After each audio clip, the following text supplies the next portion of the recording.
ꯑꯍꯥꯟꯕ ꯃꯛꯇꯗ ꯃꯤꯠꯌꯦꯡ ꯇꯥꯕꯤꯔꯤꯕ ꯑꯃꯗꯤ ꯇꯥꯕꯤꯔꯤꯕꯁꯤꯡꯕꯨ ꯅꯤꯔꯃꯂꯥ ꯊꯥꯡꯖꯝꯅ ꯇꯔꯥꯝ ꯅꯣꯛꯆꯔꯤ ꯏꯀꯣꯛꯅꯨꯅ ꯈꯨꯔꯨꯝꯖꯔꯤ ꯄꯨꯗꯨꯅ ꯂꯥꯛꯆꯔꯤꯕ ꯑꯁꯤ ꯑꯍꯜꯂꯣꯟꯒꯤ ꯊꯧꯔꯝꯅꯤ ꯊꯧꯔꯝ ꯑꯁꯤꯗ ꯁꯤꯖꯤꯟꯅꯖꯔꯤꯕ ꯅꯝꯕꯔ 7005707808 ꯍꯥꯏꯔꯤꯕ ꯅꯝꯕꯔ ꯑꯁꯤꯗ ꯀꯣꯜ ꯇꯧꯕꯤꯗꯨꯅ ꯆꯍꯤ ꯍꯨꯝꯐꯨꯒꯤ ꯃꯊꯛꯇ ꯂꯩꯕ ꯑꯍꯜꯁꯤꯡꯅ ꯁꯔꯨꯛ ꯌꯥꯕꯤꯅꯕ ꯅꯣꯂꯨꯛꯅ ꯅꯤꯡꯁꯤꯡꯖꯔꯤ ꯑꯃꯨꯛꯇꯪ ꯒꯟꯅ ꯅꯤꯡꯁꯤꯡꯖꯒꯦ 7005707808 ꯍꯥꯏꯔꯤꯕ ꯅꯝꯕꯔ ꯑꯁꯤꯗ ꯀꯣꯜ ꯇꯧꯕꯤꯗꯨꯅ ꯑꯄꯥꯝꯕ ꯏꯁꯩ ꯁꯛꯄ ꯑꯃꯗꯤ ꯗꯥꯏꯂꯣꯛ ꯇꯧꯕ ꯆꯍꯤ ꯍꯨꯝꯐꯨꯒꯤ ꯃꯊꯛꯇ ꯂꯩꯕ ꯑꯍꯜꯁꯤꯡꯅ ꯁꯔꯨꯛ ꯌꯥꯕꯤꯌꯨ ꯁꯤꯒꯤ ꯑꯍꯥꯟꯕ ꯀꯣꯂꯔ ꯈꯨꯗꯣꯜ ꯇꯝꯖꯒꯦ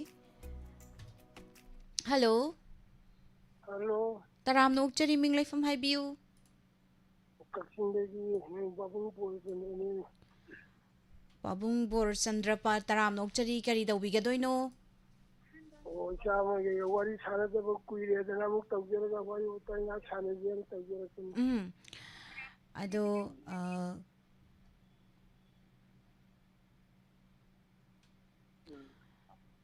ꯀꯔꯤ ꯄꯥꯕꯨꯡ ꯍꯥꯟꯅ ꯏꯁꯩ ꯑꯃꯇꯪ ꯂꯥꯟꯊꯣꯛꯄꯤꯕ ꯌꯥꯒꯗ꯭ꯔꯣ ꯑꯣ ꯌꯥꯅꯤ ꯌꯥꯅꯤ ꯏꯁꯩ ꯑꯃꯇꯪ ꯁꯛꯆꯔꯛꯀꯦ ꯕꯤꯔꯦꯟꯗ꯭ꯔ ꯂꯥꯏꯁ꯭ꯔꯝꯒꯤ ꯏꯁꯩ ꯑꯃꯇꯪ ꯃꯇꯧ ꯇꯝꯖꯔꯛꯀꯦꯀꯣ ꯍꯣꯏ ꯍꯣꯏ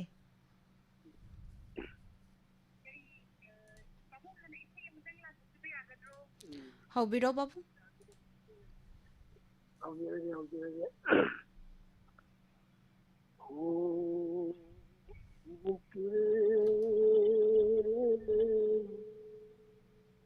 ꯑꯩꯈꯣꯏꯅ ꯆꯤꯡꯖꯥꯎꯂꯥꯅ ꯅꯪꯅ ꯇꯥꯝꯅ ꯆꯦꯜꯂꯛꯄꯕꯨ ꯀꯔꯤ ꯋꯥꯕꯨ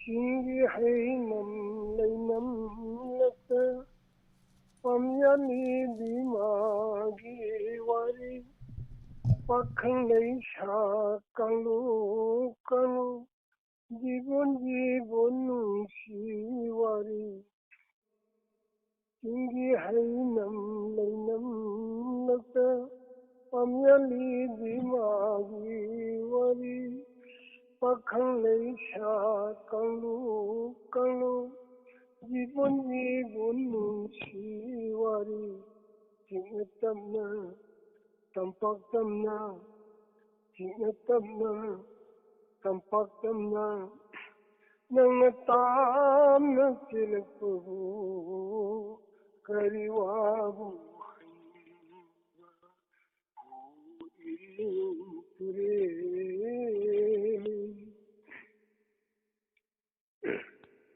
ꯂꯝꯖꯅꯨ ꯅꯣꯡꯉꯥꯜꯂꯝꯗꯥꯏ ꯊꯥꯖ ꯊꯋꯥꯟ ꯃꯨꯠꯂꯝꯗꯥꯏ ꯃꯁꯖꯤꯗꯇꯒꯤ ꯂꯥꯎꯔꯛꯄ ꯃꯧꯂꯨꯕꯤꯒꯤ ꯑꯖꯥꯟ ꯂꯝꯖꯅꯨ ꯅꯣꯡꯉꯥꯜꯂꯝꯗꯥꯏ ꯊꯥꯖ ꯊꯋꯥꯟ ꯃꯨꯠꯂꯝꯗꯥꯏ मस्जिदगी लाउरपा मौलवी अज़ान मातेगी शरीर खुद मातेगी शरीर खुद तूने अमत ओइना तूने अमत ओइना नंगताना तानबु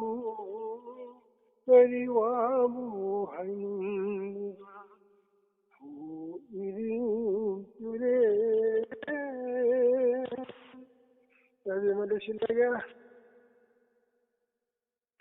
थागतजरी पाबुंग यामना नुंसिरबा इसै मा खुदोल तंबिरंबा हाइनिंगाय लेतना थागतबा फोंदोकजरी पाबुंग अदो इसै दि दुम ताजरेको अदो डायलॉग गुंबदी अमुता ताद्रि अदो डायलॉग तौबगी खुदोंग चाबदी लेगद्रा कई हवे चाबेबा इसै दि दुम सएबको पाबुंग से अदो डायलॉग अमा तौबगी खुदोंग चाबदी लेगद्रा पाबुंगदा ओ मते अंतंग तौजरके हदे होय हौबिरा हौजी कांगी चने दिगी तो ओइने तौजरागे ꯍꯧꯕꯤꯔꯣ ꯍꯣꯏ ꯏꯕꯦꯝꯃ ꯅꯪꯕꯨ ꯊꯥꯕꯜ ꯆꯠꯇꯧꯔꯤꯕ ꯆꯠꯂꯣꯏꯗꯧꯔꯤꯕ꯭ꯔꯣ ꯊꯥꯕꯜ ꯆꯠꯇꯧ ꯍꯥꯏꯔꯗꯤ ꯆꯠꯂꯣ ꯅꯣꯡꯌꯥꯏꯗ ꯆꯠꯂꯒ ꯅꯣꯡꯌꯥꯏꯐꯥꯎ ꯆꯣꯡꯕ ꯊꯕꯛꯇꯨ ꯃꯗꯨ ꯑꯩꯗꯤ ꯄꯥꯗꯤ ꯄꯥꯝꯗꯦꯀꯣ ꯃꯇꯝ ꯆꯥꯅ ꯆꯠꯂꯒ ꯃꯇꯝ ꯆꯥꯅ ꯆꯣꯡꯉꯒ ꯍꯜꯂꯛꯇꯧꯕꯅꯤ ꯑꯗꯨ ꯅꯠꯇꯅ ꯐꯩꯔꯦꯡ ꯇꯧꯗ ꯂꯝꯕꯤ ꯁꯣꯔꯣꯛꯇ ꯅꯍꯥ ꯄꯥꯈꯪꯒ ꯋꯥꯔꯤ ꯋꯥꯇꯥꯏ ꯁꯥꯟꯅꯕ ꯌꯥꯔꯣꯏ ꯍꯧꯖꯤꯛꯁꯤ ꯏꯔꯥꯡ ꯐꯠꯇꯕ ꯃꯇꯝꯅꯤ ꯃꯔꯝ ꯑꯗꯨꯅ ꯃꯇꯝ ꯆꯥꯅ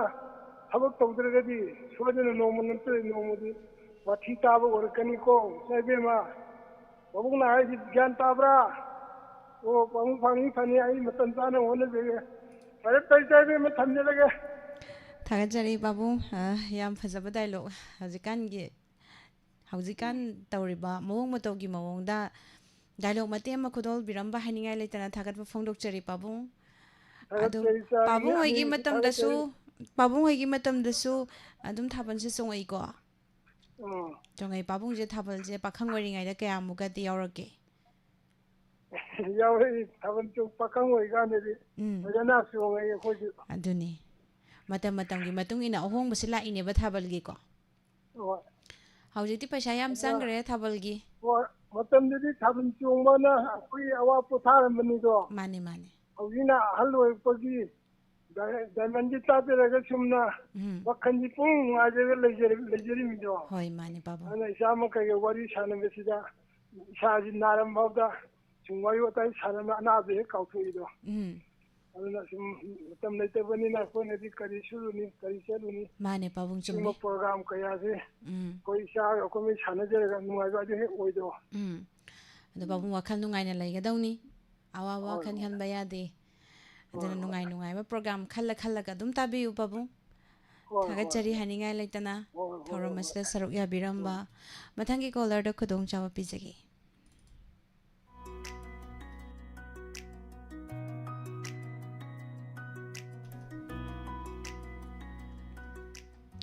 ꯂꯥꯏꯞꯇ ꯂꯩꯕꯤꯔꯤꯕ ꯏꯆꯦ ꯊꯥꯏꯕꯦꯝ ꯃꯩꯔꯥꯛꯄꯝ ꯇꯔꯥꯝ ꯅꯣꯛꯆꯔꯤ ꯅꯦꯅꯦꯍꯜꯂꯦꯟ ꯌꯨꯝꯈꯥꯏꯕꯝ ꯃꯦꯗꯥꯝ ꯁꯟꯖꯤꯂꯩꯃ ꯖꯦꯅꯤꯇꯨꯂꯥꯏ ꯃꯥꯏꯕꯦꯝꯍꯜ ꯇꯔꯥꯝ ꯅꯣꯛꯆꯔꯤ ꯁꯦꯔꯣꯁꯋꯇꯤ ꯗꯦꯕꯤ ꯑꯙꯤꯀꯥꯔꯤꯃꯌꯨꯝ ꯇꯔꯥꯝ ꯅꯣꯛꯆꯔꯤ ꯏꯕꯨꯡꯉꯥꯉꯣ ꯃꯅꯤꯄꯨꯔ ꯇꯔꯥꯝ ꯅꯣꯛꯆꯔꯤ ꯊꯧꯔꯝ ꯑꯁꯤꯗ ꯁꯔꯨꯛ ꯌꯥꯕꯤꯔꯛꯄ ꯃꯦꯗꯥꯝ ꯁꯥꯟꯇꯤ ꯁꯅꯕꯝ ꯇꯔꯥꯝ ꯅꯣꯛꯆꯔꯤ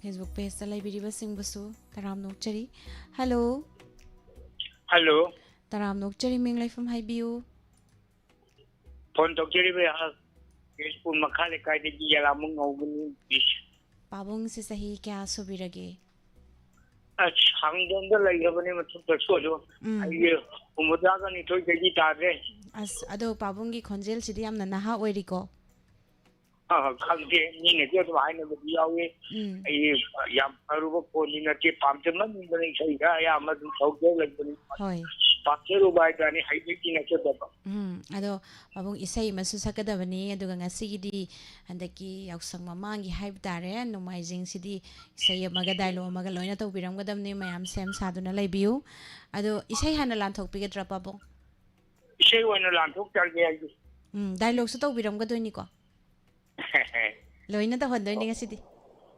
ꯍꯧꯕꯤꯔꯣ ꯇꯧꯖꯔꯒꯦ ꯑꯩꯕꯨ ꯀꯥꯎꯕꯤꯈꯤꯅꯨ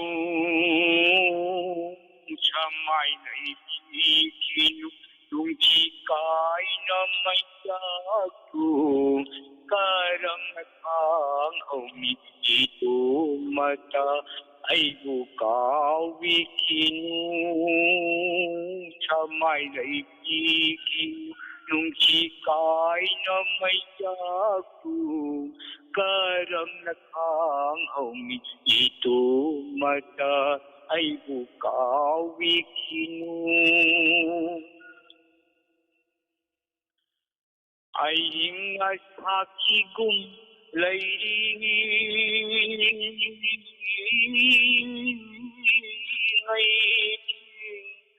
ꯅꯤꯡꯁꯤꯡꯂꯛꯀꯅꯤ ꯅꯪ ꯀꯥꯎꯔꯣꯏꯅꯤ ꯁꯔꯠꯀꯤ ꯊꯥꯕꯜꯅ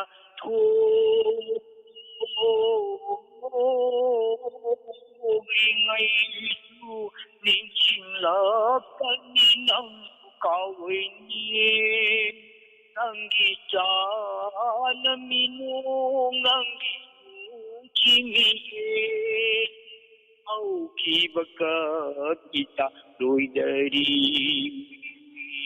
ꯑꯩꯕꯨ ꯀꯥꯎꯕꯤꯈꯤꯅꯨ ꯁꯃꯥꯏ ꯂꯩꯕꯤꯈꯤꯅꯨ ꯅꯨꯡꯁꯤ ꯀꯥꯏꯅ ꯃꯩꯌꯥꯛꯄꯨ ꯀꯔꯝꯅ ꯈꯥꯡꯍꯧꯅꯤ ꯁꯤꯇꯨꯃꯇ ꯑꯩꯕꯨ ꯀꯥꯎꯕꯤꯈꯤꯅꯨ ꯑꯩꯒꯤ ꯊꯃꯣꯏꯗ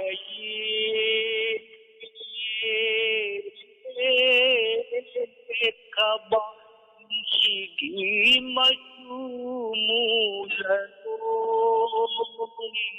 ꯑꯩꯒꯤ ꯄꯨꯟꯁꯤꯅ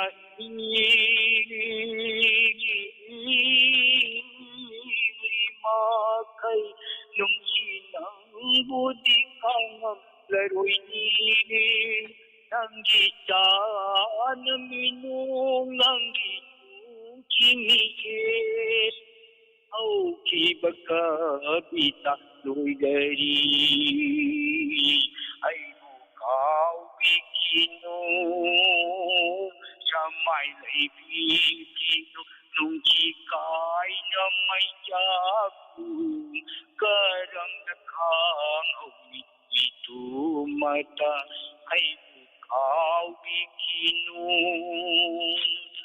ꯑꯩꯕꯨ ꯀꯥꯎꯕꯤꯈꯤꯅꯨ ꯏꯁ ꯂꯣꯏꯖꯔꯒꯦ ꯊꯥꯒꯠꯆꯔꯤ ꯄꯥꯕꯨꯡ ꯏꯁꯩ ꯌꯥꯝ ꯅꯨꯡꯁꯤꯕ ꯏꯁꯩ ꯑꯃ ꯈꯨꯗꯣꯜꯕꯤꯔꯝꯃꯤ ꯑꯗꯣ ꯄꯥꯕꯨꯡ ꯉꯁꯤꯗꯤ ꯗꯥꯏꯂꯣꯒꯁꯨ ꯇꯧꯕꯤꯔꯝꯒꯗꯕꯅꯤ ꯃꯇꯦꯛ ꯑꯃ ꯑꯗꯨꯀꯣ ꯑꯩꯁꯦ ꯑꯣꯟꯊꯣꯛꯇꯦ ꯑꯗꯨ ꯑꯃ ꯍꯧꯈ꯭ꯔꯕ ꯃꯇꯝ ꯀꯨꯏꯔꯕꯒꯤ ꯑꯃ ꯈꯛꯇ ꯇꯝꯖꯔꯛꯀꯦ ꯍꯣꯏ ꯍꯣꯏ ꯂꯥꯡꯒꯅꯨ ꯂꯥꯡꯒꯅꯨ ꯂꯥꯡꯒꯅꯨ ꯂꯥꯡꯒꯅꯨ ꯃꯇꯝ ꯑꯃꯗ ꯑꯩꯍꯥꯛꯀ ꯃꯥꯙꯕꯤ ꯀꯧꯕꯤ ꯅꯨꯄꯤ ꯑꯃꯒ ꯅꯨꯡꯁꯤꯅꯔꯝꯃꯤ ꯇꯧꯏꯃꯣꯁꯨꯡ ꯄꯤꯛꯂꯕ ꯈꯥꯡꯄꯣꯛꯁꯪ ꯑꯃꯒꯤ ꯃꯅꯨꯡꯗ ꯀꯅꯥꯒꯨꯝꯕꯤ ꯅꯨꯄꯤ ꯑꯃꯈꯛꯇ ꯊꯣꯛꯈ꯭ꯔꯕ ꯊꯧꯗꯣꯛ ꯀꯌꯥꯕꯨ ꯅꯤꯡꯁꯤꯡꯗꯨꯅ ꯃꯄꯨꯡꯅꯤꯡꯗ ꯅꯨꯡꯉꯥꯏꯇꯕ ꯈꯟꯗꯨꯅ ꯂꯩꯔꯝꯃꯤ ꯑꯩꯒꯤꯁꯨ ꯈꯤꯇꯪ ꯁꯣꯏꯈ꯭ꯔꯦ ꯑꯃꯨꯛꯇꯪ ꯍꯟꯖꯔꯛꯀꯦ ꯁꯥꯎꯕ ꯌꯥꯗꯦ ꯇꯥꯕꯤꯕ ꯃꯌꯥꯝꯗ ꯈꯨꯔꯨꯝꯖꯔꯤ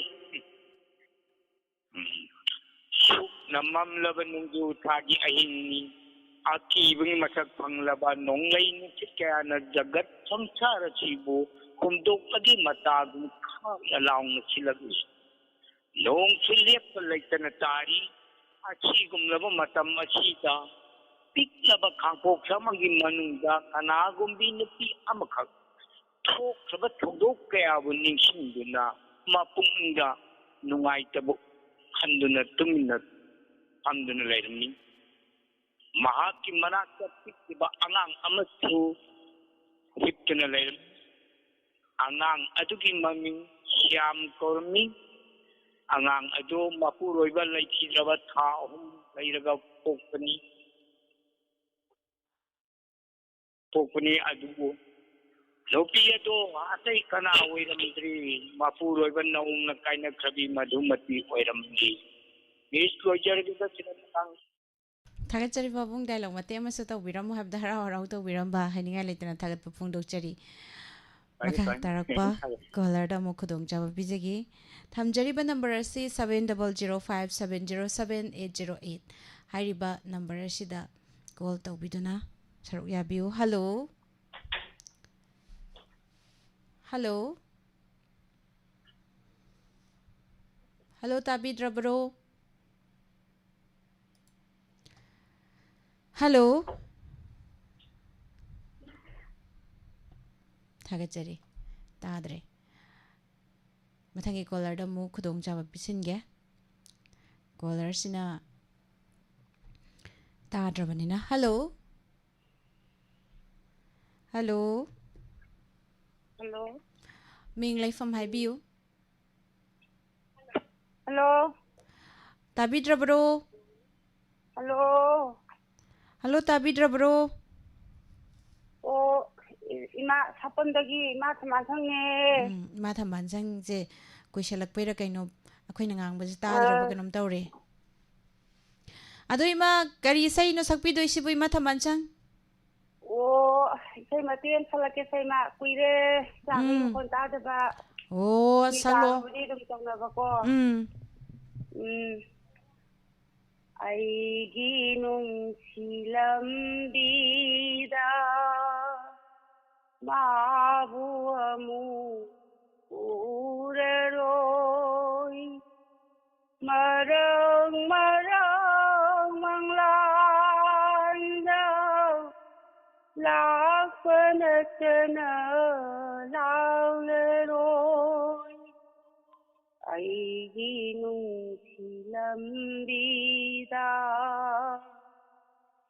mabuamu ureroi marang manglanda lakpanatana lauleroi lakpanatana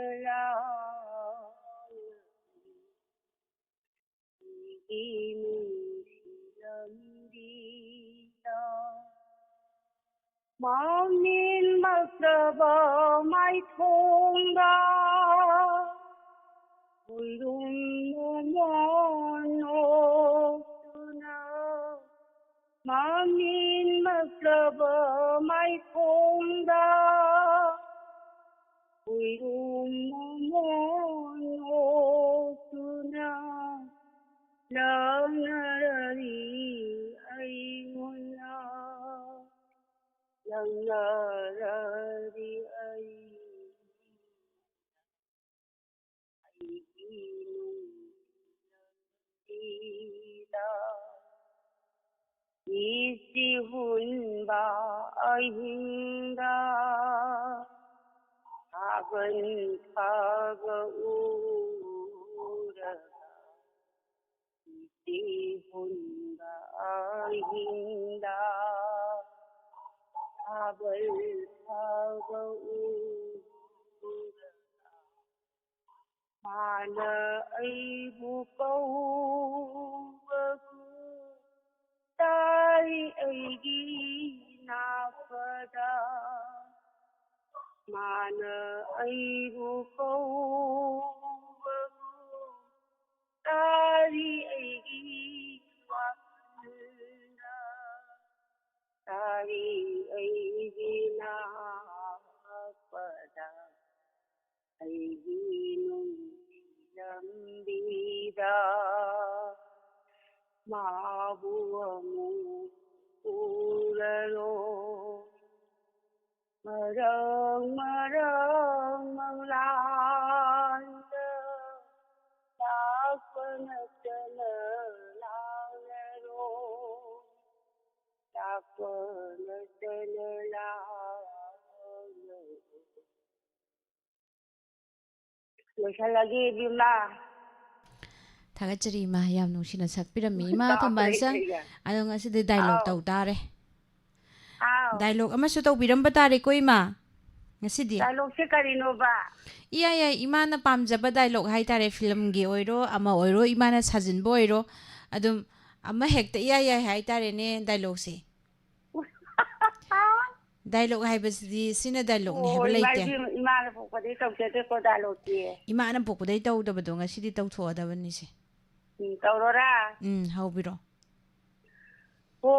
Thailand mamangidane aw Niti ngo ni pango koinei haima wari oina liraktoiro ha dialogue taro hairaga wari lisalamdori wari lisalaine reida ipagna niti si yam pamjaba adagi magi wari khanaje su yadaba naje su yadaba Magi koigi amna pasi konti de sat pami onya tau bazani kai sabije ada nongwadi ipagina masi mai sabiji nongwata su unasi yade masi karam hai tau bazano ne na majina khallaba ꯑꯗꯩꯗꯤ ꯃꯥꯏ ꯆꯥꯐꯝꯗꯤ ꯃꯥꯅ ꯌꯦꯡꯉꯦ ꯆꯥꯐꯝꯗꯤ ꯃꯥꯗꯤ ꯏꯜ ꯍꯪꯒꯦ ꯂꯣꯡ ꯀꯔꯤ ꯀꯔꯤ ꯄꯨꯗꯅ ꯃꯥꯗꯤ ꯇꯨꯔꯦꯜ ꯑꯃꯗ ꯀꯨꯝꯃꯦ ꯑꯗꯒꯤꯗꯤ ꯑꯁ ꯃꯥꯅ ꯆꯠꯂꯤꯁꯤ ꯀꯗꯥꯏꯗꯅꯣꯅ ꯃꯥꯁꯤꯅ ꯌꯦꯡꯕꯗ ꯇꯨꯔꯦꯟꯒꯤ ꯃꯄꯥꯟꯗꯨꯗ ꯎꯁꯤ ꯑꯆꯧꯕ ꯑꯃ ꯍꯧꯕ ꯀꯣ ꯑꯗꯒꯤ ꯃꯥꯁꯤꯅ ꯑꯗꯨꯗꯤ ꯃꯥꯅ ꯌꯧꯗ꯭ꯔꯤꯉꯩꯁꯤꯗ ꯑꯩꯁꯤ ꯍꯥꯟꯅ ꯍꯦꯛꯇ ꯇꯧꯔꯒ ꯎ ꯃꯊꯛꯁꯤꯗ ꯑꯩ ꯀꯥꯔꯒ ꯂꯩꯔꯒꯦ ꯑꯗꯨꯒ ꯃꯥꯁꯤ ꯎꯅꯕ ꯅꯠꯇ꯭ꯔꯒꯗꯤ ꯑꯩꯒꯤ ꯎꯄꯥꯏ ꯁꯛꯇꯤꯁꯤ ꯁꯨꯛꯂꯩ ꯂꯩꯔꯔꯣꯏꯅ ꯃꯥꯁꯤꯅ ꯎ ꯃꯔꯛꯁꯤꯗ ꯀꯥꯔ ꯇꯣꯡꯅ ꯂꯩꯔꯕ ꯅꯨꯄꯤꯁꯤ ꯀꯨꯝꯃꯛꯑꯦ ꯇꯨꯔꯦꯟꯁꯤꯗ ꯀꯨꯝꯃꯛꯑꯒ ꯏꯟ ꯄꯥꯟꯈꯠꯇꯅ ꯑꯗꯒꯤ ꯀꯣꯛꯆꯦꯛ ꯁꯦꯠꯇꯅ ꯈꯣꯠꯇꯅ ꯃꯥꯁꯤ ꯂꯣꯏꯁꯜꯂꯛꯑꯦꯀꯣ ꯑꯗꯩ ꯃꯥꯁꯤ ꯏꯟ ꯊꯥꯗꯔꯦ ꯏꯟꯁꯤ ꯊꯥꯗꯔꯒ ꯃꯥꯁꯤ ꯊꯣꯡꯀꯠꯂꯛꯑꯦ ꯊꯣꯡꯀꯠꯂꯛꯄ ꯃꯇꯝꯁꯤꯗ ꯅꯤꯄꯥꯁꯤꯅ ꯃꯥꯒꯤ ꯆꯤꯊꯤꯁꯤ ꯏꯔꯒ ꯅꯨꯡ ꯑꯃꯒ ꯆꯤꯊꯤꯁꯤꯒ ꯏꯔꯒ ꯃꯥꯅ ꯏꯟ ꯍꯦꯛ ꯊꯣꯡꯀꯠꯂꯛꯄ ꯃꯇꯝꯁꯤꯗ ꯄꯣꯛ ꯂꯥꯎ ꯊꯥꯗꯔꯕ ꯏꯃꯥ ꯏꯃꯥ ꯀꯩꯅꯣꯅꯦ ꯑꯩꯕꯨ ꯉꯁꯤꯕꯨ ꯑꯩꯕꯨ ꯂꯥꯏ ꯊꯦꯡꯅꯔꯕ꯭ꯔꯥ ꯀꯔꯤ ꯇꯧꯔꯕꯅꯣꯅꯦ ꯑꯩꯕꯨ ꯇꯧꯔꯤꯁꯤꯕꯣꯅ ꯃꯥꯅ ꯈꯟꯖꯔꯕꯖꯥꯠꯅꯤ ꯑꯗꯩ ꯏꯟꯁꯤ ꯊꯣꯛꯀꯠꯂꯒ ꯃꯥꯅ ꯆꯦꯁꯤ ꯃꯔꯛ ꯄꯥꯕ ꯌꯦꯡꯕ ꯀꯥꯟꯗ ꯅꯤꯄꯥꯁꯤ ꯑꯍꯥꯟꯕꯅ ꯃꯥꯁꯤ ꯂꯣꯛ ꯐꯨꯔꯛꯑꯦ ꯂꯣꯛ ꯐꯨꯔꯛꯑꯒ ꯀꯔꯤꯅꯣ ꯇꯧꯔꯤꯁꯤꯕꯣꯅ ꯑꯗ ꯉꯁꯤꯗꯤ ꯏꯟꯅꯁꯤꯁꯨ ꯌꯥꯗꯕꯅꯤꯅ ꯉꯁꯤꯗꯤ ꯅꯪꯒ ꯑꯩꯒ ꯆꯦꯟꯗꯕ ꯌꯥꯗ꯭ꯔꯦ ꯍꯥꯏꯗꯅ ꯅꯤꯄꯥꯁꯤꯅ ꯀꯨꯝꯊꯔꯛꯑꯒ ꯃꯣꯏ ꯑꯅꯤꯁꯦ ꯆꯦꯟꯗꯅ ꯊꯨꯡꯅꯔꯦꯌꯦ 이마지 다이로그 떨어모 하라고 와리 리설라 타남도 이시가 이기노. 누시비니. 이마지 다이로그 떠비라모 하라가 와리 리설라 타남도 이시가 이기노 봐. 다이로그도 이제 아칸비에 혼자 안쳤다운비에 누가 지렇게. 다같이 이마. 몰라. 아이 와리게 하간고 나야 못 떨어거든요 콩그람니고. 항아로이 망아시디 아이시 이탄다 수팜미고 아들이나 이탄다 팜마버니나 이마이벨 생생 아시디 이사이 마가 다이로그 마가 좀 따환자기나 따오니 마디 와리 오이를 레슨 비라메. 아하하하. 누가이브라. 다같이 이마 누가이제. 오 이자니 다같이 이마. 마카타락보 콜라다 코동 자와 비자기. ꯊꯝꯖꯔꯤꯕ ꯅꯝꯕꯔ 7005707808 ꯍꯥꯏꯔꯤꯕ ꯅꯝꯕꯔ ꯑꯁꯤꯗ ꯀꯣꯜ ꯇꯧꯕꯤꯌꯨ.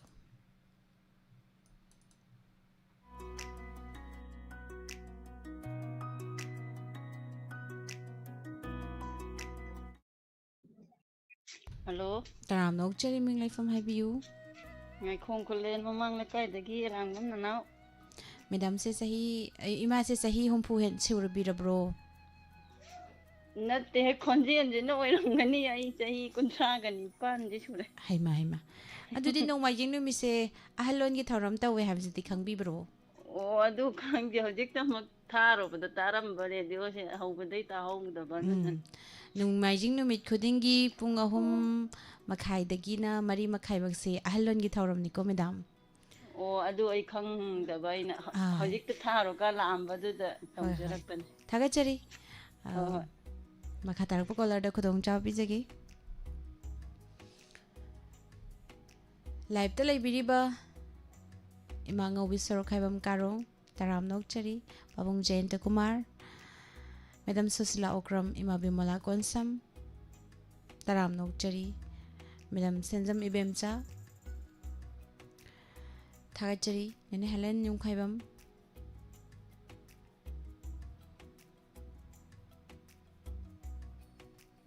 नेने अरुनिया कोइजम तराम नोकचरी.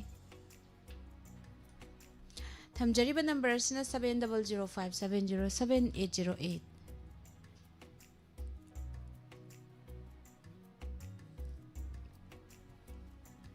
Hello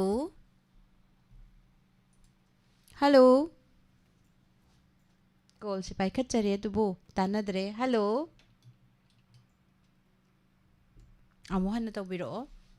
थमजरीबा number 7005707808.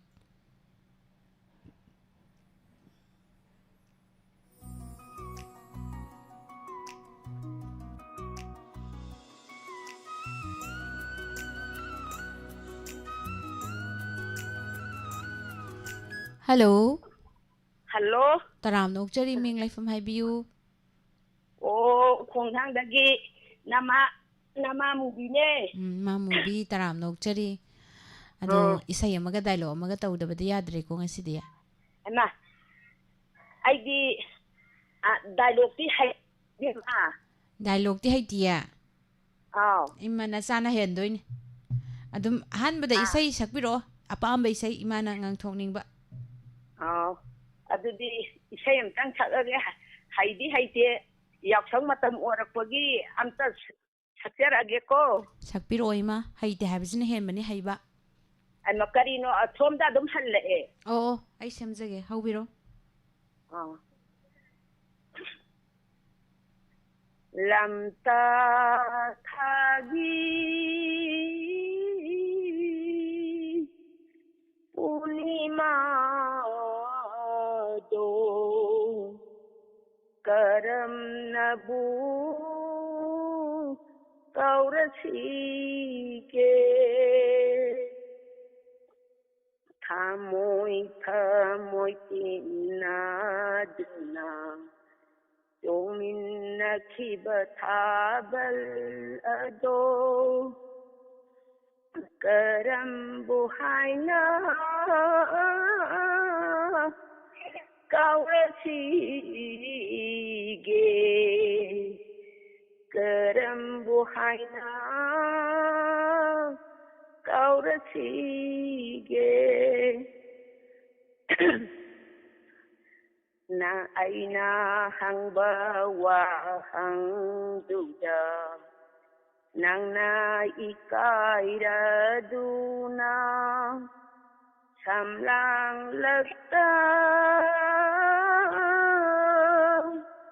luthiba do numil ado kaudari ne lamta thagi punima do karam buhaina kaurasige ide maima loijarage Thagatsari ma dialogue amaga tawbiramgadabani ko. Imagine surrender tawra chengre. Ima tabirabro dialogue amaga tawbiramgadabani.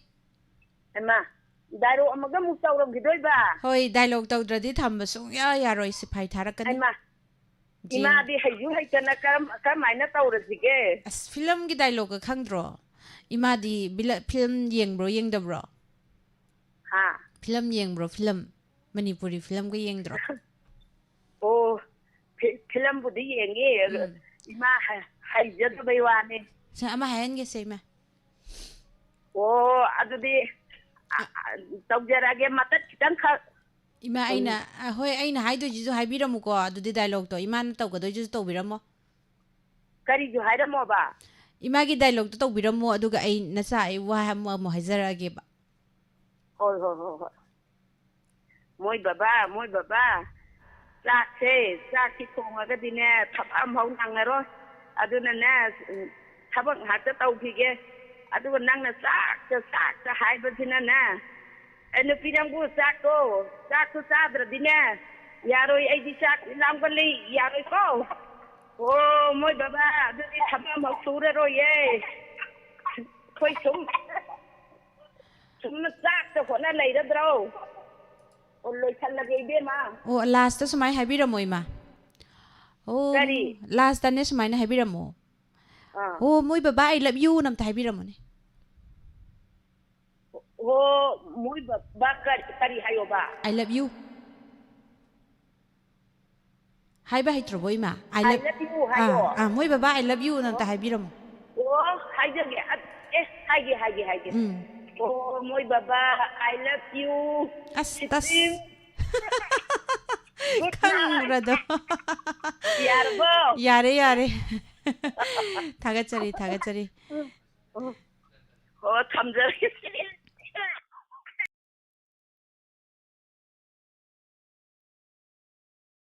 ꯊꯥꯒꯠꯆꯔꯤ ꯄꯨꯝꯅꯃꯛꯄꯨ ꯊꯧꯔꯝ ꯑꯁꯤꯗ ꯁꯔꯨꯛ ꯌꯥꯕꯤꯔꯤꯕ ꯇꯣꯉꯥꯟ ꯇꯣꯉꯥꯟꯕ ꯄ꯭ꯂꯦꯠꯐꯣꯝꯁꯤꯡꯗ ꯃꯤꯠꯌꯦꯡ ꯇꯥꯕꯤꯔꯤꯕ ꯄꯨꯝꯅꯃꯛ hello hello ꯇꯥꯕꯤꯔꯕ꯭ꯔꯣ ꯉꯁꯥꯏꯒꯤ ꯀꯣꯜꯁꯦ ꯑꯗꯨꯝ ꯇꯧꯔꯛꯑꯒ ꯇꯥꯟꯅꯗꯕ ꯅꯝꯕꯔꯗꯨꯅꯤ ꯑꯇꯣꯞꯄ ꯅꯝꯕꯔ ꯑꯃ ꯁꯤꯜꯂꯒ ꯇꯧꯕꯤꯔꯛꯑꯣ ꯁꯤꯗꯤ ꯇꯥꯟꯅꯗ꯭ꯔꯦ ꯊꯝꯖꯔꯤꯕ ꯅꯝꯕꯔ ꯁ꯭ꯀ꯭ꯔꯤꯟꯗꯁꯨ ꯂꯩꯖꯔꯦ ꯊꯥꯒꯠꯆꯔꯤ ꯄꯨꯝꯅꯃꯛꯄꯨ ꯅꯦꯠꯁꯤ ꯌꯥꯝ ꯅꯨꯡꯉꯥꯏꯇꯦ ꯎꯪꯉꯒ ꯂꯩꯔꯦ ꯁꯥꯔ ꯗꯦꯕꯖꯤꯠ ꯃꯥꯏꯕꯝ ꯉꯁꯤ ꯋꯥꯠꯂꯦ ꯉꯁꯤꯗꯤ ꯂꯥꯏ ꯍꯔꯥꯎꯕꯒꯤ ꯂꯥꯏ ꯄꯨꯕ ꯆꯠꯈ꯭ꯔꯦ ꯍꯥꯏꯇꯥꯔꯦ ꯍꯜꯂꯣ ꯁꯣꯝꯒꯤ ꯀꯣꯜꯁꯤ ꯇꯥꯟꯅꯗ꯭ꯔꯦꯕꯀꯣ hello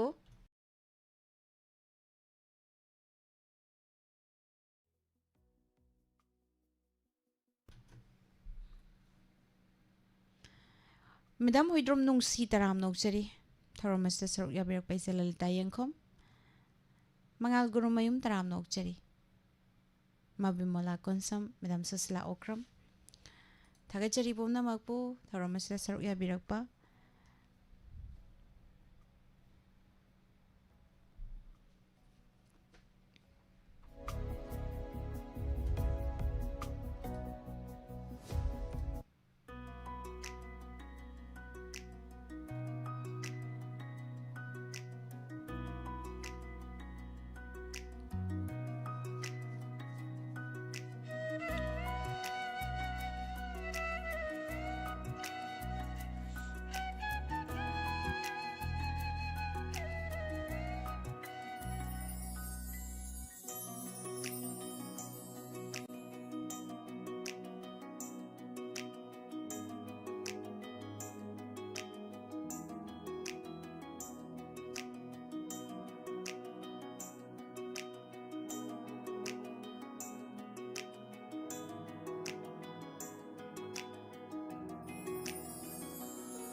Hello.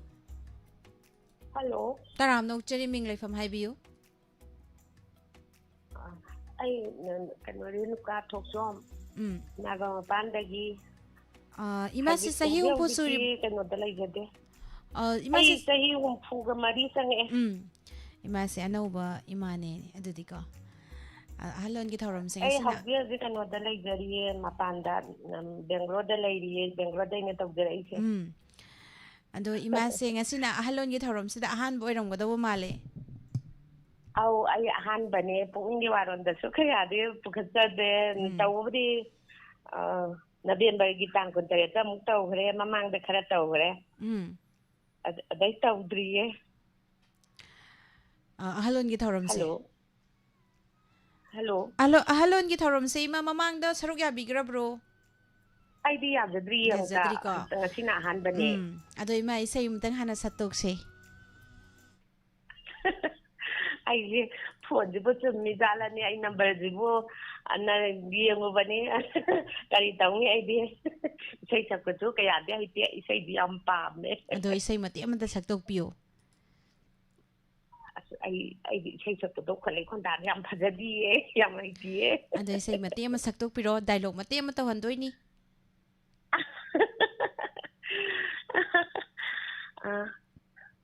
isai je kari isai sakania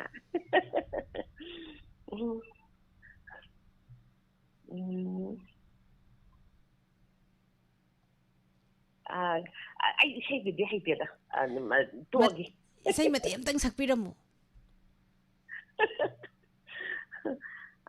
kitang mati ang kitang nangge ko kari isai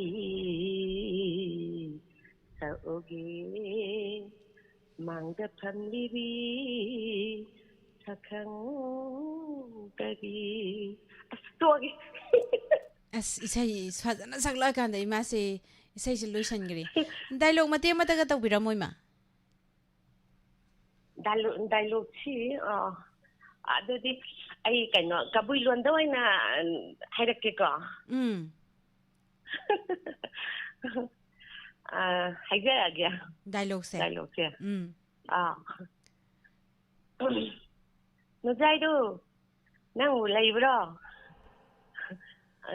karino ai laye lairadi sidang ta tholong ne nang wari ta chanach ne kari wari ubo ibno nang wari chadori bo nakhoi dada do laibro laye aigi dada do laye maning da sangkiye kaukthoro haibro amukta kaukthoro ai ma ro wari amukta chanage ise kari wari oibra ai gati chanaba yadabro nangonda haiba nungai roida Tagachari ma ado ima se kari lam ningo no aduga kari lam da yung ban bibano ay langdaban kunjada gi ningo ni aduga ay nagampan da panjabani ado imagi pabungse imagi pabungji ay proiber natabra awebra imagi pabung habadi hoi imagi puroi bai tare ko pabung se kamai to rakhang na biraki ban maga ye khangna kudi mawong amanida wari tem tak pam tang thambiu kamai to rakhang na ino ahan bada kadai da thengnaru rino school college ta bu thengnar bira ira adaga kamai to buno adu wari mati amatang haibiu ai se maga ga khangna ba the ahalaman hainaba adaida kaino tawba akhoi anjing na diya da ba angang oi yaina ise ge nau pi ga hana di mayum bang ga nau pi diam nong na pale sa hi taw nga tanga pada ma di mayum ban thokre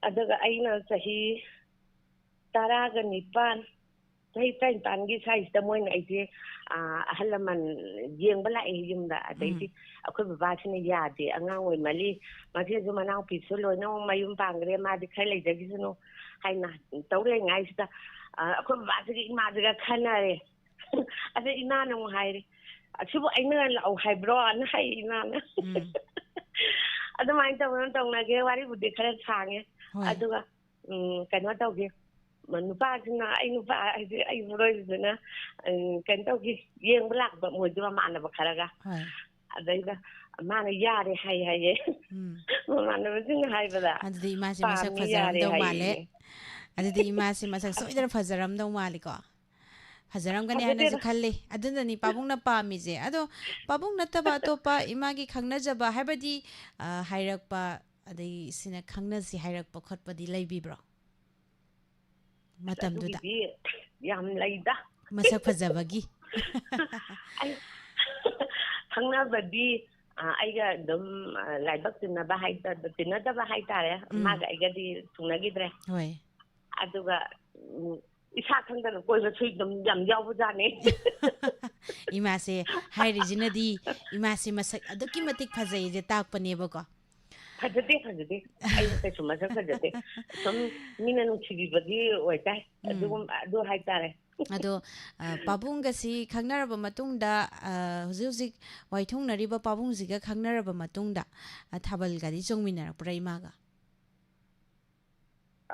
kari thaban kai do ba thabal chongminara puraba pabunga khangnaraba thaban chongbaga natte da thaban chongbaga nangaktra puro thaban chongmana ti moina yengbala amaga thamani leiraga aije moina chele aina di masak khangdaba manabdu di khangba aduwa manabjuga moini laga aise aidi ispunda mingcham bachatu ni hana kogi tholakpa aduga aise moina koyu gi sem pothoga dum fielagni dana aw adudi imase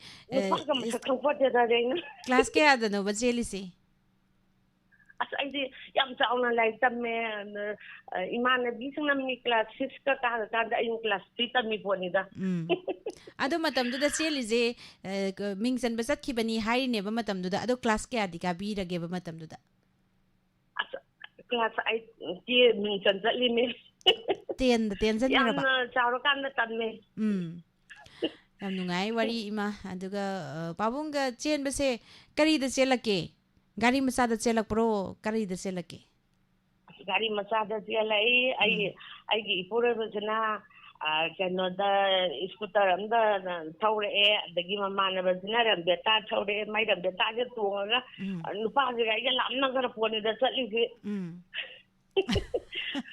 ꯑꯩꯒꯤ ꯋꯥꯔꯤꯁꯤꯗꯤ ꯃꯤ ꯇꯥꯕꯗ ꯅꯣꯛꯀꯗꯣꯏꯖꯥꯠꯅꯤ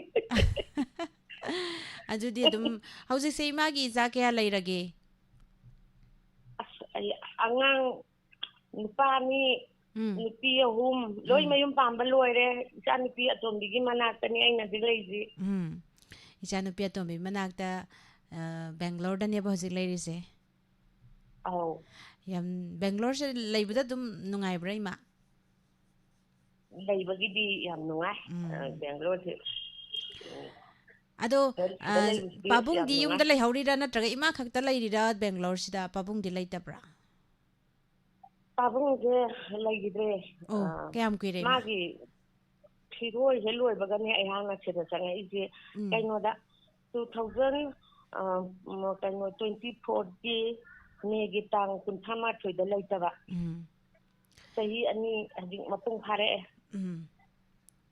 ꯃꯦꯒꯤ ꯍꯟꯇꯛ ꯂꯥꯛꯀꯗꯣꯏꯕ ꯃꯦꯁꯤꯗ ꯆꯍꯤ 2 ꯃꯄꯨꯡ ꯐꯥꯒꯗꯣꯏꯅꯦ ꯂꯩꯇꯕꯒꯤ ꯂꯩꯈꯤꯗ꯭ꯔꯦ ꯃꯥꯗꯤ ꯆꯍꯤ 50 ꯆꯪꯉꯛꯄꯗ ꯂꯩꯈꯤꯗ꯭ꯔꯦ ꯑꯩꯅ ꯆꯍꯤ 34 ꯆꯪꯉꯛꯏꯕ ꯑꯣ ꯑꯗꯣ ꯏꯃꯥꯁꯦ ꯂꯩꯁꯥꯔꯤꯉꯩꯗꯁꯨ ꯃꯁꯛ ꯌꯥꯝꯅ ꯐꯖꯔꯝꯒꯅꯤ ꯍꯥꯏꯁꯤꯅꯗꯤ ꯃꯤ ꯃꯌꯥꯝꯅ ꯇꯥꯟꯅꯔꯤꯕꯅꯤ나 ꯑꯗꯨꯒ ꯑꯗꯣ ꯏꯃꯥ ꯄꯥꯕꯨꯡꯗꯨꯒ ꯅꯠꯇꯕ ꯑꯇꯣꯞꯄꯒꯗꯤ ꯊꯥꯕꯜ ꯆꯣꯡꯕꯤꯔꯛꯇꯕ꯭ꯔꯥ ꯂꯩꯁꯥꯔꯤꯉꯩꯗ ꯑꯁ ꯊꯥꯕꯜꯒꯗꯤ ꯉꯥꯎꯈ꯭ꯔ ꯄꯣꯠꯅꯤꯗ ꯊꯥꯕꯜꯅꯤꯕꯨ ꯍꯥꯏꯗꯤ ꯆꯪꯈꯤꯕꯩ ꯊꯣꯛꯂꯛꯄꯖꯥꯠ ꯅꯠꯇꯦ ꯑꯁ ꯊꯥꯕꯜꯁꯦ ꯆꯪꯈꯤꯕꯗꯩ ꯊꯣꯛꯂꯛꯄꯖꯥꯠ ꯅꯠꯇꯦꯕ ꯑꯗꯨꯗꯤ ꯊꯣꯛꯅꯕꯗ ꯑꯍꯟꯁꯤꯡꯒ ꯄꯥꯈꯪꯅꯒ ꯋꯥꯔꯤ ꯁꯥꯔꯛꯄꯁꯦ ꯋꯥꯔꯤ ꯁꯥꯔꯛꯀꯅꯨ ꯊꯥꯕꯜ ꯆꯣꯡꯁꯤꯒ ꯍꯥꯏꯕ ꯌꯥꯎꯈꯤꯕ꯭ꯔꯣ ꯑꯁ ꯑꯗꯨꯒꯨꯝꯕꯗꯤ ꯍꯥꯏꯌꯦ ꯑꯩꯁꯦ ꯌꯥꯝ ꯉꯥꯎꯋꯦꯕ ꯅꯨꯄꯥ ꯃꯆꯥꯗꯧꯅ ꯈꯔ ꯇꯧꯕ ꯍꯥꯏꯇꯥꯔꯦ ꯑꯗꯣ ꯊꯥꯕꯜ ꯆꯣꯡꯕꯗꯒ ꯋꯥꯔꯤ ꯁꯥꯕ ꯍꯧꯔꯛꯑꯗꯤ ꯋꯥꯔꯤ ꯁꯥꯒꯅꯨ ꯊꯥꯕꯜ ꯆꯣꯡꯉꯣ ꯃꯤ ꯊꯥꯕꯜ ꯆꯣꯡꯉꯤꯁꯦ ꯃꯤ ꯋꯥꯔꯤ ꯁꯥꯟꯅꯕ ꯅꯠꯇꯦ ꯍꯦꯛꯇ ꯍꯥꯏꯔꯨꯖꯥꯠꯅꯤ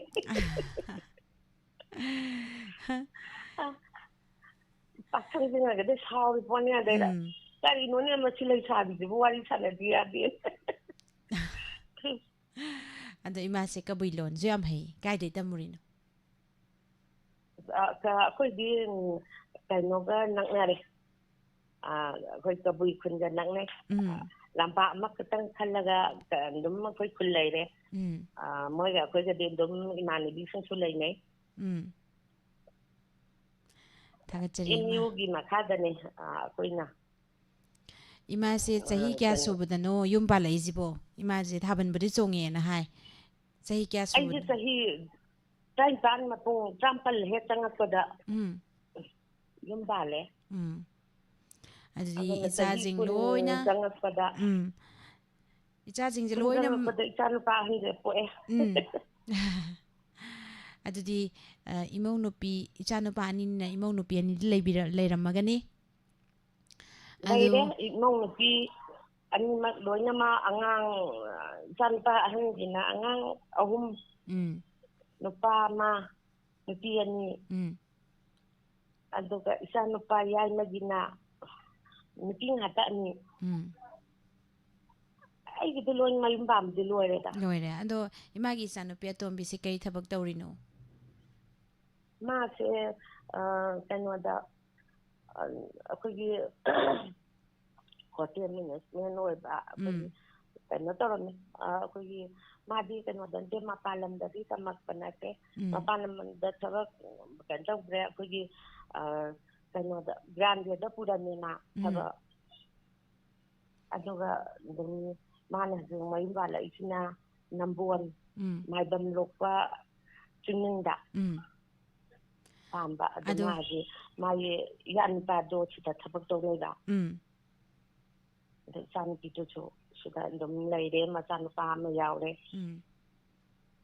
ꯑꯗꯣ ꯏꯃꯧ ꯑꯉꯥꯡ ꯅꯨꯄꯤ ꯆꯍꯤ 2ꯗꯣ 2 ꯁꯨꯗ꯭ꯔꯤꯌꯦ ꯑꯗꯣ ꯏꯃꯧ ꯅꯨꯄꯤ 2ꯗꯣ ꯀꯅꯥꯅ ꯍꯦꯟꯒꯦ ꯐꯖꯕ ꯑꯁ ꯐꯖꯕꯩꯗꯤ ꯈꯪꯗꯦꯗ ꯑꯝꯍꯥꯝ ꯍꯥꯏꯗꯨꯅꯤ ꯃꯣꯏ ꯑꯅꯤꯃꯛ ꯏꯃꯧꯗꯤ ꯌꯥꯏꯃꯗꯨꯗꯤ ꯌꯥꯝ ꯋꯥꯡ ꯆꯥꯎꯋꯦ ꯑꯩꯉꯣꯟꯗ ꯍꯦꯟꯅ ꯋꯥꯡꯉꯦ ꯑꯗꯣ ꯌꯥꯏꯃꯗꯨ ꯑꯍꯟꯗꯨꯗꯤ ꯑꯩꯒ ꯍꯥꯏꯐꯦꯠ ꯃꯥꯟꯅꯩ ꯋꯥꯡꯕ ꯑꯩ ꯐꯨꯠ ꯃꯉꯥ ꯈꯤꯇꯪ ꯍꯦꯜꯂꯦ ꯊꯥꯒꯠꯆꯔꯤ ꯏꯃꯥ ꯌꯥꯝ ꯅꯨꯡꯉꯥꯏꯔꯦ ꯃꯥꯒꯤ ꯂꯩꯁꯥꯔꯤꯉꯩꯒꯤ ꯄꯨꯟꯁꯤ ꯋꯥꯔꯤ ꯂꯤꯕꯤꯗꯨꯅ ꯃꯌꯥꯝꯗ ꯇꯥꯍꯟꯕꯤꯕ ꯍꯥꯏꯅꯤꯡꯉꯥꯏ ꯂꯩꯇꯅ ꯊꯥꯒꯠꯄ ꯐꯣꯡꯗꯣꯛꯆꯔꯤ ꯏꯃꯥꯅꯁꯨ ꯑꯔꯣꯏꯕ ꯀꯣꯂꯔ ꯑꯣꯏꯔꯦ ꯑꯍꯜꯂꯣꯟꯒꯤ ꯊꯧꯔꯝ ꯑꯁꯤꯒꯤ ꯊꯥꯒꯠꯆꯔꯤ ꯍꯥꯏꯅꯤꯡꯉꯥꯏ ꯂꯩꯇꯅ ꯃꯈꯥ ꯀꯣꯜ ꯂꯧꯈꯠꯆꯔꯔꯣꯏ ꯊꯥꯒꯠꯆꯔꯤ ꯑꯗꯨꯒ ꯉꯁꯤꯒꯤ ꯂꯥꯏꯚꯇ ꯂꯦꯡꯁꯤꯟꯕꯤꯔꯤꯕ ꯄꯨꯝꯅꯃꯛꯄꯨꯁꯨ ꯊꯥꯒꯠꯆꯔꯤ ꯃꯉꯥꯜ ꯒꯨꯔꯨꯃꯌꯨꯝ ꯅꯦꯠꯁꯤ ꯅꯨꯡꯉꯥꯏꯇꯦ ꯆꯦꯔꯣꯃꯤꯇꯥꯁꯤꯅ ꯁꯝ ꯇꯔꯥꯝ ꯅꯣꯛꯆꯔꯤ ꯊꯥꯒꯠꯆꯔꯤ ꯄꯨꯝꯅꯃꯛꯄꯨ ꯃꯈꯥ ꯇꯥꯔꯛꯄꯗ ꯅꯨꯡꯇꯤꯒꯤ ꯄꯨꯡꯐꯝ ꯑꯁꯤꯗ ꯊꯝꯖꯔꯤꯕ ꯁꯨꯃꯥꯡ ꯂꯤꯂꯥ ꯑꯃꯨꯛ ꯇꯥꯃꯤꯟꯅꯁꯤ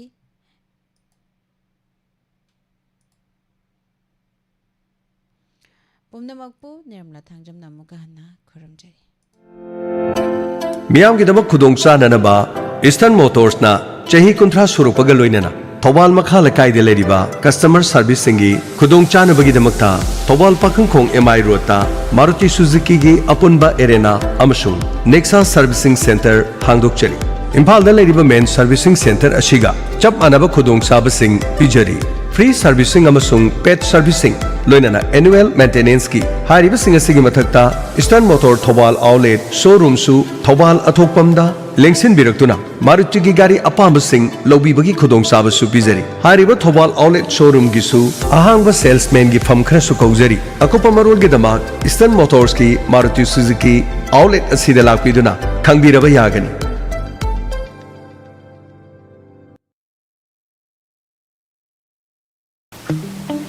Kurumjari everyone, I am Jocelyn Esanthem, your Miss Heritage Manipur 2026.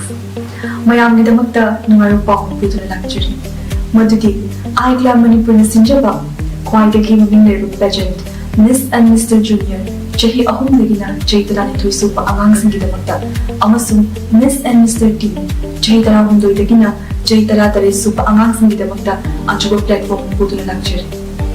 Audition na laglibu March date 4, 2026 da Manipur University Centenary Hall da sijjalani. Amasung grand finale na March date 28, 2026 Manipur University Auditorium Hall da sijjalani. Top 5 contestant busu national pageant da changbi khudokchaba pizari. Amasung siki pageant asina angang singbu hena confident hapa personality development amasung stage presence da mateng oigani haina khanje. Registration gidamakta pijariba website natraga QR code asida chambiru. Aduga akupa marol gidamakta pijariba phone number asida pawpawiru. Akupa marol gidamak call tobiyu 8132878181 amukana 8132878181 natraga please visit www.izlammanipur.in.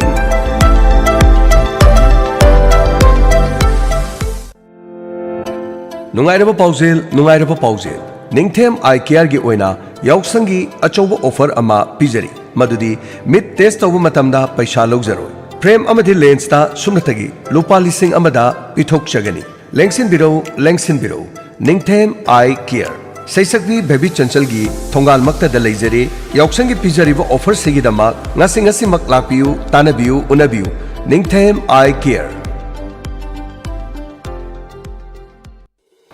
खुरुमजरी फसाई माइकैदगी market फंगलिबा तोंगा तोंगानबा brand की ready to serve food beverage अमदी ड्रिंक्सिंग हाइबदी ORSL ORSL plus ORSL dehydrate juicy ORS Fit Nitrio ORS drink Revalence Bitter Preachers Amritanjan Electro Rehydrate हाइरिबसिंग असे सेक्सिननबगी वाफम अमखक खंगहलगनि हारिबसिंग असे फूड प्रोडक्ट की मखादा लाइसेंस फंगलबसु